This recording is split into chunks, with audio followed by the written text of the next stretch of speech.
Hey, Nisha, and today I've got a very quick review of the Harley Benton Travelmate. Now, this is a rebrand of the Enya music guitars, which I've seen reviewed a lot, but basically Harley Benton, I guess, have bought the brand. This is the acoustic only version, which costs €180, so there's no effects or electronics like there is on the more expensive model that does have that. So it's a travel size steel string acoustic guitar. Now, the total length of it is 89 centimeters, which is pretty small. The scale length is what's called a half scale length, but it's actually still pretty big. It's 22.8 inches, which is only really a couple inches smaller than your typical guitar scale length. Included with it are a lot of accessories, so there's a pretty nicely padded gig bag, there's a strap that comes with it, a spare set of strings, and a little cloth to clean it. So the guitar itself weighs 1.5 kilograms, but if you add it to the bag and maybe a few other accessories, you could easily get up to about 2.5 kilograms. Now, taking a look at the guitar itself, the neck is reasonably chunky. It's not a fully curved D shape like on normal guitars. It's hard to explain. It's kind of like a flattened D, and I don't find it quite as comfortable as my normal guitar, which is a Yamaha APX 500, but it's still pretty comfortable, pretty smooth. So you can see in the guitar, there is a sound hole where you normally have it, but it's in the shape of this flame icon, and then there's another sound hole here on the top of it. So actually when you're playing it, the person playing it can hear it pretty well because you've got the sound coming out of this top sound hole. So yeah, you can see obviously the cool thing about this guitar is it's made of a composite material and not wood. It's one solid piece of this stuff, and it feels like plastic, to be quite honest, but it's a very rigid, a little bit heavier plastic. In terms of other stuff to comment, the frets seem pretty well made. There's no sharp edges or anything like that going on, and it's got a compensated bridge there, and the tuners are metal and pretty small and work pretty well. The strings that come on here out the box are 12s, which is pretty standard for an acoustic guitar. The action on this guitar out the box is a little bit high for my liking, to be honest, and I'm not sure how easy it is to adjust. There is the ability to adjust the truss rod inside by taking off this little cap, but I don't know, like, it's a very rigid single piece guitar, so I don't know actually how much it will adjust, and I'm not gonna meddle around with it. It is acceptable though, bar chords I didn't find too difficult, for example, but they're not quite as easy compared to my normal guitar. Now, due to the body size, I actually find it more comfortable to put a strap on this, and you do have the two strap points to attach one in, but otherwise it's all right. It's at least got a body size on there, and you can rest it on your leg, and it doesn't feel too bad. So I'm gonna give you a bit of a demo of this, and I'm just gonna record the sound, using the phone as it is in the room. I hope that will give a better representation of how this will sound acoustic, because ultimately you're not gonna plug it in, you're not gonna mic it up. This is gonna be taken with you in places.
So yeah, as you can see, it's pretty loud. I mean, the strings on this are completely new, so it's obviously got a much brighter, louder sound, and I'm sure when the strings get a little bit more dull, it might not be as loud, but it did surprise me how much sound this thing can produce. As I mentioned with the playing, the neck is nice and smooth, easy to slide around on, but I don't really like the shape very much, so it has like a bit of a flattened element to it, and I'm not sure if that's a stylistic choice or maybe it's to do with the way the material has to be made.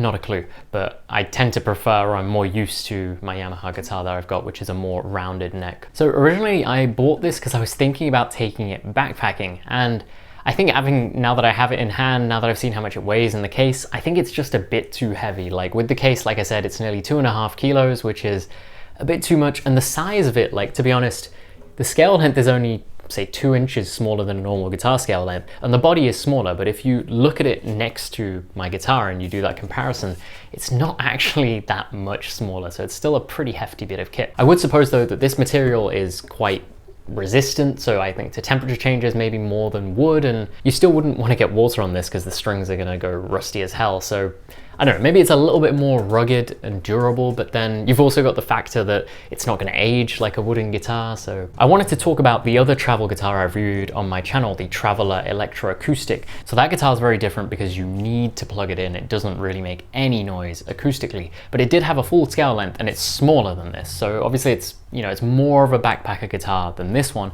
But you know, in that review, I talked about how I got annoyed by having to have a headphone amp and then having to plug this in and tune this, and it was just a bit of a hassle to use. So there's pros and cons, but this one, I feel like it's just not quite small enough to be a backpacker guitar, and I think for me that means it's probably going to be returned. I don't think I'm going to hold on to it. So in conclusion, at 180 euros, I'm not sure I can fully recommend this. I mean, it's cool and all, like the aesthetic, the material, it's definitely something different, a bit of eye-catching. But I don't know, like you can get travel size guitars around 110, 120 euros, which will be made of wood. They'll be a little bit thicker, a bit bigger, but I think they probably sound a lot better. So for me, this is kind of in this weird intermediate place where it's not quite a tiny backpacker guitar. It's not quite a full-size travel guitar, but yeah, it's a cool guitar. I'm not gonna keep it myself, and yeah, and I think my recommendation is if you have enough space for like a proper travel size guitar, which is a little bit bigger than this one, then I'd probably just go with that. So I hope this has been a useful review. Let me know what you think in the comments. Subscribe for more to the point content. I'll catch you in the next one.